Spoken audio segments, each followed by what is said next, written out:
नारायणीयं चैप्टर 3। पठन्तो नामानि प्रमदबरसिन्धौ निपतिताः स्मरन्तो रूपं ते वरद कथयन्तो गुणकथाः चरन्तो ये भक्तास्त्वयि खलु रमन्ते परममून् अहं धन्यान् मन्ये समधिगतसर्वाभिलषितान् गदक्लिष्टं कष्टं तव चरणसेवारसभरेऽपि अनासक्तं चित्तं भवति बत विष्णो कुरु दयाम् भवत्पादाम्भोजस्मरणरसिको नाम निवहान् अहं गायं कुहचन विवत्स्यामि विजने कृपा ते जाता चेत् किमिव न हि लभ्यं तनुभृतां मदीयक्लेशौघप्रशमनदशा नाम कियती न के लोकेऽस्मिन् अनिशमयि शोकाभिरहिता भवद्भक्ता मुक्ताः सुखगतिमसक्ता विदधते मुनिप्रौढारूढा जगति खलु गूढात्मगतयो भवत्पादाम्भोज स्मरणविरुजो नारदमुखाः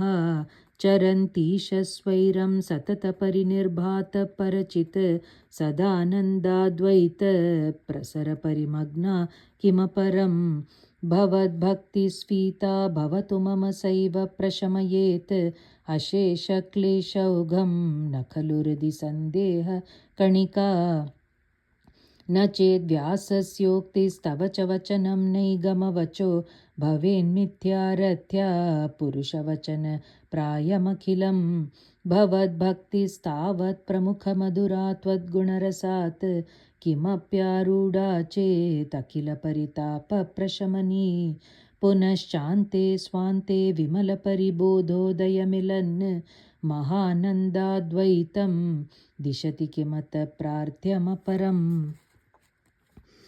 विधूय क्लेशान् मे कुरु चरणयुग्मं धृतरसं भवक्षेत्रप्राप्तौ करमपि च ते पूजनविधौ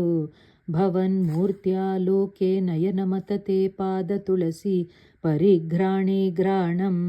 श्रवणमपि ते चारुचरिते प्रभूता दिव्यादिप्रसभचलिते मामकर्दि त्वदीयं तद्रूपं परमसुखचिद्रूपमुदीयात् उदञ्च द्रोमाञ्चो गलितबहुहर्षाश्रुनिवहो यथा विस्मर्यासं दुरुपशमपीडा परिभवान् मरुद्गेहाधीश त्वयि खलु पराञ्चोऽपि सुखिनो भवत्स्नेही सोऽहं